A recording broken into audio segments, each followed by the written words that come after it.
Thank you so much for joining us today on Coffee With. My guest today is a very familiar name and face, Ken Hicks. Ken, thank you for joining us today. Glad to be here, Robyn. Now, you were a CPA for many years at May & Company, 40 managing years. Partner. 14 years as managing partner. You were there a long time. Right.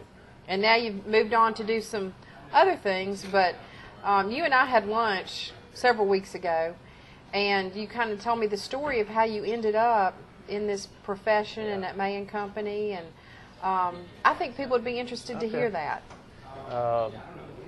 When I was in high school, the only subject I excelled in was bookkeeping. And this was in Natchez, and so I went and interviewed at a CPA firm to talk about the possibilities of being a CPA, and the guy was very discouraging. I spoke with, he talked about the long hours, the tax seasons, and find something else was his suggestion. Well, I did not find anything else. I stayed with the accounting in college, and after a brief stint in the service, I graduated from college on the GI Bill, and went to work for Pete, Mark, and Mitchell, which was what I wanted to do, go to work with one of the big 8 CPA firms now. And now there are only 3 of them, I think, left. And I was with them for 2 years, and then ended up meeting David May. Actually audited some of his work in a couple of hospitals. And Pete Mark lost the contract that they had on some of the audit work we were doing, and they went from 60 to 40 CPAs in about 6 months, and I was one of the ones that got laid off. And that ended up being a good experience for me, because it's real world stuff, especially in today's world, and you learn from those things. They're humbling, they're embarrassing, but they make you better, and there's a real learning opportunity from that. And I can't tell you how many people, when I was managing partner at May & Company for 14 years, I had to hire and fire. And there's a right way to let somebody go, and I think I know that right way. And that was one of the things I've learned for sure out of that. And then working with David May and his brothers, they were borderline, well, they weren't. They were real workaholics. They worked 6, 7 days a week sometimes. And I never will forget, I asked David when we had 4 children in 7 years, and I was working 6 days a week, year round, and 13-hour days doing tax season. And I went and saw David one time, and I said, David, I want to talk to you about something. I was a little uncomfortable. I was a new guy on the block. I was the only non-May person who was a partner there. And David said, what you got on your mind? I said, look, I don't want to work Saturdays anymore except during tax season. He said, why not? And I said, I got kids on soccer fields. And he said, you know what, you shouldn't. He said, that is a great idea. And he encouraged me to do that, and I did that with his support, and never felt guilty about it. And the folks today, the young people that work at May & Company or businesses like that or in your firm, they're not impressed by making extra dollars, working longer hours. They want quality of life. They want to be able to go to ball games, be with their children on the weekends. And so I went through that transition, and I think I'm a much less workaholic for sure because of that. And quality of life in your family, so much more valuable than having some extra bucks. And so it's a lot of lessons I've learned that really are helpful now after 42 years in public accounting. And it's a service industry like yours. The product we sell is, you can't see it very, a lot of times folks don't know if we do a good job or not on their tax return. They know if we don't return their call. They know if we don't, if we're not available for them to access us. That's right. But as far as whether or not we did the return correctly, they don't know. And one of the other examples I learned, I think you and I talked about, was when I literally screwed up somebody's tax return. I caught my own error the next year, and I called this guy, and I hated to tell him that I had made a mistake on his return. And his comment was, there's only one person that's never made a mistake on anything, and he's up there in the big house. And he said, so don't worry about it. And he said, I can tell you're struggling telling me this, that you screwed up my return last year, and I owe some more taxes because of it. And He said, but I appreciate the fact that it hurts you like it hurts me, and that's because you really cared about the way you handle my tax stuff, and to own up that you messed it up and willing to fix it is important. And you know, it's so easy once you mess something up. You know, it's a burden on you constantly until you own up to it and say, you know, I screwed this up, I'm going to fix it on my dime. Is that okay with you? Once you do that, you know, the truth literally sets you free, and that's a very, I've learned a lot of interesting, good things that I think have helped me and my family and hopefully my clients in a long period of time. So. Now, I know you have 4 children Right. and a lovely wife. Right. And tell me about your children, where they are and what they're doing. Okay. I have my oldest son is Kevin, who's 40. And he's chief financial officer for a large paving company in North Carolina. He's married to a CPA who used to work at me and Company, Jennifer R. Hicks. And I told him when he went to college he didn't know what he wanted to do. And I said, well, Kevin, if you don't know what you want to do, start off in accounting because it'll be hard and you can always get a job. And I said, by the way, one of my rules is you can't ever work for me. And he said, hey, Dad, one of my rules is I don't want to do what you do nor work with you. So I said we had a great understanding, and he is an unbelievable good corporate accountant. His company has like 450 employees, and he's chief financial officer. Wow. So, and then my daughter, Bonnie, graduated in banking. Got her first job at Trustmark Bank in the corporate bond department. And at the time, she didn't have a clue what a bond was or how it worked, but she stayed there 9 years and established a good track record for herself, then went home and had 3 children as a stay-at-home mom. She still does some light bookkeeping work for me on the side. Does she live here? No, she's in Madison. And Okay. she married an engineer with Neil Schaefer. She has been solicited by her former employer and people that knew her to come back to work, but she's a stay-at-home mom, and she's doing enough work out of the home to just kind of keep her where she wants to be with her family. And then I have a son, Matthew, that's got graduated as a wildlife science major at Mississippi State, and went on and got an MBA behind that. And he's been at Viking Range for 10 years, and his wife also works for Viking Range. And then my youngest son is Alan, who's in New York. He's 33, and he's been with, the first 10 years was with a company called Maris Sealand. They're the largest international shipping company in the world, I think. He just recently changed jobs with an international company called Intralink. And he's a sales trainer for them, and that's what his niche is. And he got a double degree of Spanish and marketing at Mississippi State. And so all of our children, I say our children, have done well in the real world, and we're real proud of them. Now, you've kind of moved on from May and Company, but not completely. You still have some ties. When you retire from May and Company at 65, that's one of the rules. You're under a non-compete not to do tax work, so I don't do tax work. I direct people to them for the tax work. But May and Company had an investment company called May Financial Group that helps direct people on investments.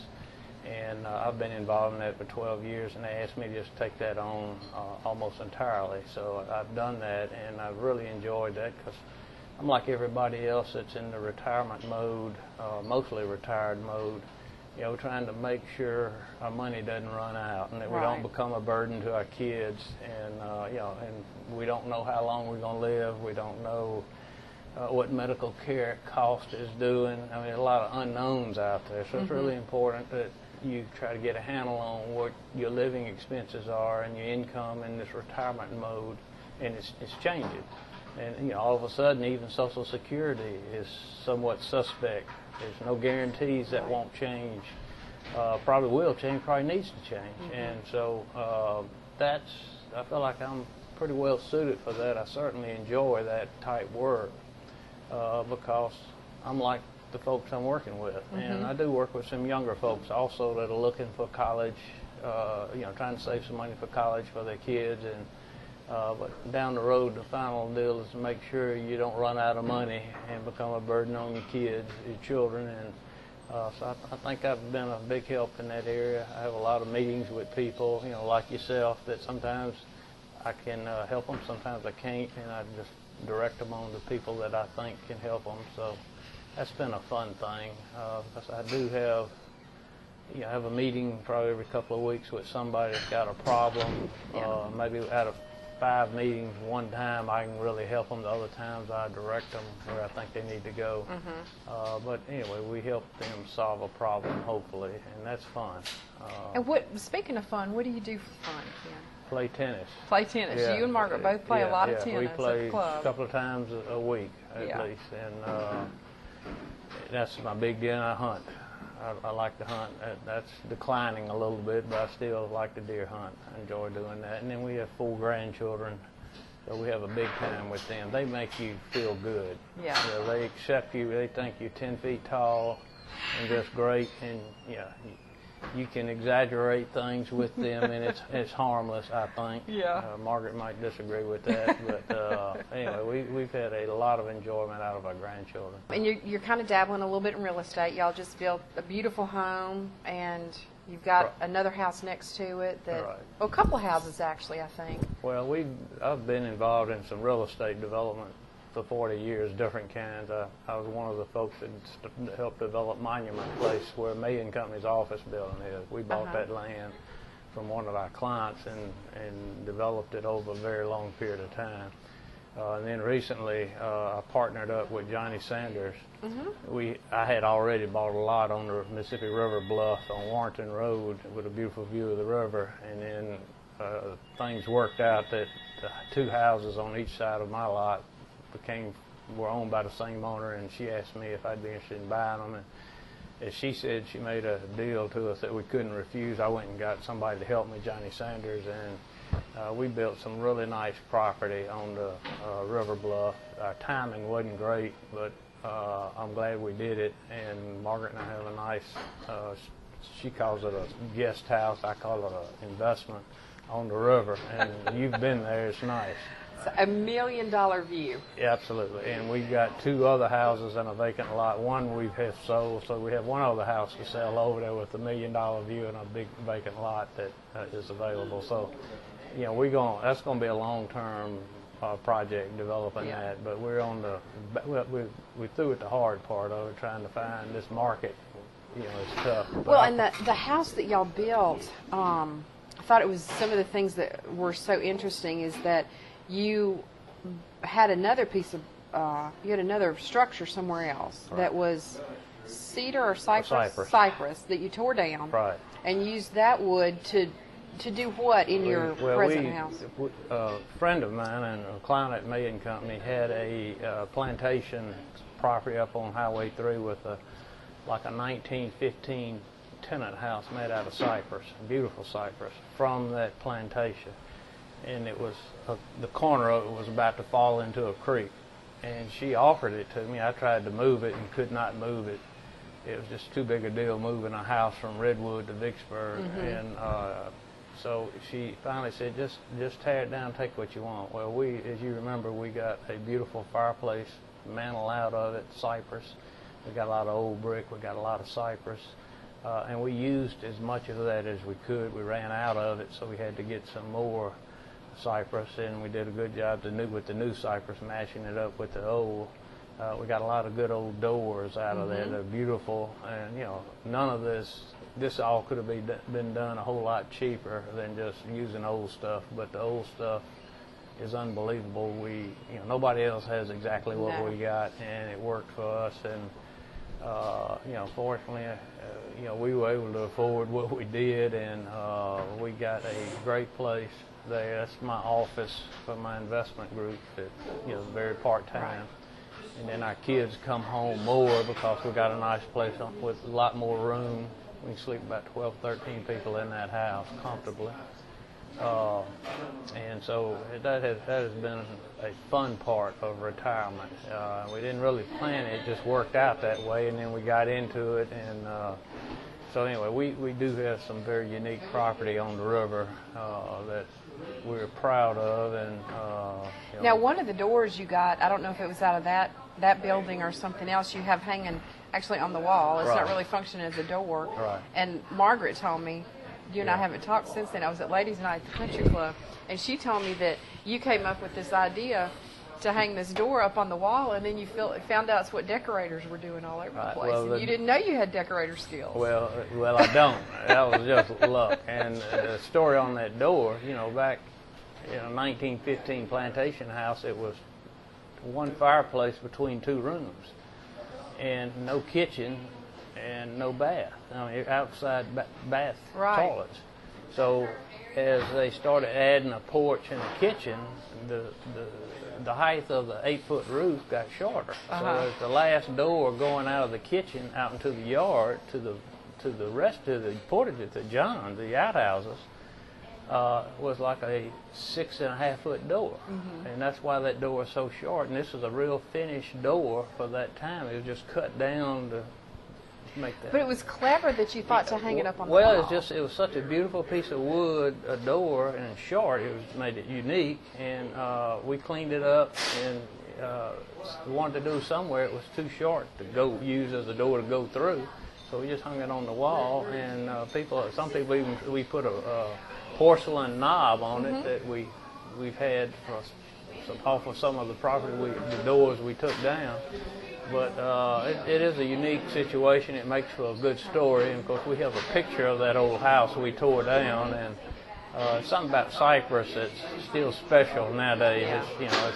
It's expensive, but it's something that holds value, and I think and really tells the story of what's been going on for a long time in this part of the country. Now you also have, and I never can remember what the word is. It's from Trustmark Bank. Right. And what is that? That's the cap off of the banister rail going up. Right. When I moved into Vicksburg in 1970 with May and Company, and we were on the 3rd floor of First National Bank of Vicksburg building, which was merged later with Trustmark. And that was the cap on all the manual staircases, which were metal, going up all 8 floors. As they modernized that bank, somebody came along, cut off those caps, and a good friend of mine kept them. I don't know how he acquired them, but he found them somewhere, and he saw what we were doing. He asked me if I wanted one. I said, yeah. So I was in that bank building from 1970 to 1986, I think. So, I spent a lot of time in that bank building, and that's a good reminder of my first few years in Vicksburg with May and Company. Well, you have some unique things in your house, not even talking about the view, and that view is just absolutely spectacular. I know y'all enjoy that. Well, we're real pleased with that house. It turned out fine. There were, anytime building a new house or renovating an old house is not a party. It's a very serious matter that you undertake, and in today's world, most of the time you end up not satisfied with the quality of the work sometimes, or much less not satisfied with the cost, which always goes up. I'd like to meet somebody who can build something that they think they got a handle on the cost and can stick with it. That's pretty impressive to me. But we didn't miss any big stuff. The little stuff that we would do different is minor. The big stuff that we were real interested in, the cypress, the fireplace, the view of the river, the sleeping arrangements that we worked out where we can sleep a lot of family or whatever, it worked out fine. So I did tell Margaret I'm through building. I'm through building, and I'm through planting stuff in the yard. We got enough. Well, you perfected it on this one, so you don't need to continue. Well, it's a good place to stop then. Yeah. So that's where I am on that project. That's your final hurrah on that. Yeah, that's it. I'm through with buildings, and Margaret will tell you that also. Yeah. We've done. Y'all just can play tennis now. Yeah. Hope so. Well, they're going to get me out there. She keeps making me promise. I got to go. You need to do that. I do, and I've talked with Sarah. I interviewed her earlier, and good. Sarah Summerfield, the tennis pro out there. So I'm going to go and do a little practice before I get out there on the tennis court with Norma and Margaret and some of those Good. other ladies that have been playing a while. Well, Sarah Summerfield has been a terrific asset out there, not just for country club members. She provides lessons to members and non-members. But she has brought a lot of renewed interest and enthusiasm to our local tennis community, and a lot of the high school kids that own tennis teams are starting to take lessons from her, and that's good. And that's what we've been lacking, some of the young people getting back involved in tennis. And well, she's young, but she's very mature. Oh, yeah. And has a lot of energy. She is a hard worker, and we're very fortunate to have her. This is a very difficult first year to be the tennis pro in Vicksburg, Mississippi, because of the heat. Yes. But she's handling that as well as all of us are, and she's made tennis fun again. Yeah, we'll be through the heat before too much. Oh, absolutely. Maybe another 6 weeks, and we'll be through the worst of the heat. Hopefully. 1st of October. Yeah. So we're not, but we can see the light now. Absolutely. Ken, thank you so much for coming and having coffee with me today. Robyn. It was a pleasure. It was my pleasure. Anytime you have anything you want to talk about, come back and visit with us again. Okay, thank you. Promotional consideration provided by Amber Sanders from Happy Hair. Get your hair happy at 3402 Wisconsin Avenue.